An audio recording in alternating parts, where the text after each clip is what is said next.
Okay guys, ito po yung collectible Ferrari na nakukuha sa gasoline station. May battery siya. So since tinago namin siya na matagal, siguro mga 4 years na ata to. So nasisira lang yung box. So i-open na natin, gustong laruin nito So i-open na natin. Ayan. Sira lang yung box. So meron siyang battery. Meron siyang keychain. Okay, kala ko remote So, tanggalin na natin dito. Tapos merong okay, kailangan natin ng screw. Okay, so kunin natin dito. Okay. Yan, finally. Tanggal na. Yan, finally. So, after that, ayan, may itong namo. Ayan, lagyan ng battery. Make sure meron siyang on and off. So off muna natin para yan yung kanyang battery. Although yung battery, yan, parer. Ferrari parer. So eventually palitan na lang natin yung battery siguro kasi hindi to, yung battery na to for sure hindi siya quality.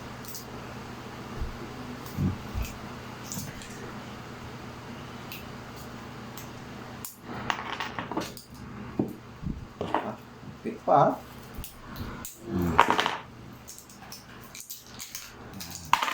Tatlong AAA. Okay. Ito pa. Another one. Yan. So, and then cover. Para dire-diretso yung laro ng aking bunso. Yan. So, let's turn it on. And it's not moving. Panggas. Yun! Tapos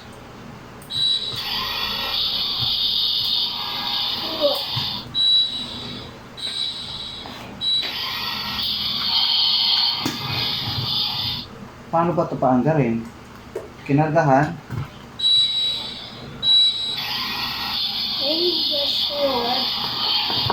Wait, baka ayan may ilaw naman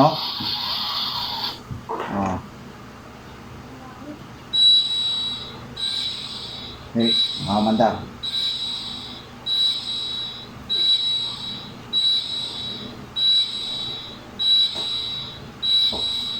Lagay dito sa instruction.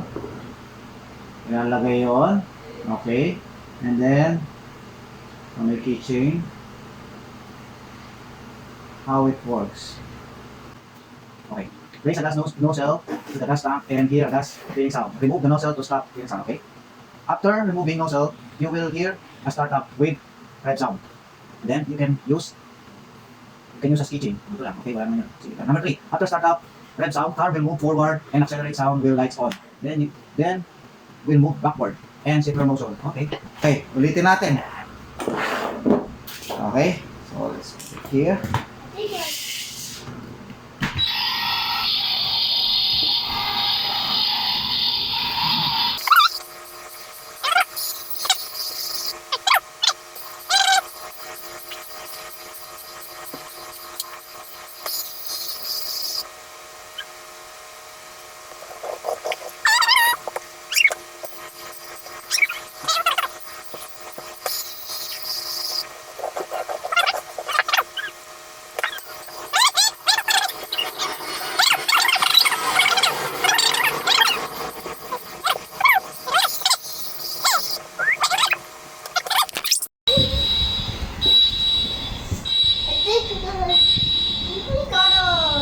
Oh, try to remove the nozzle.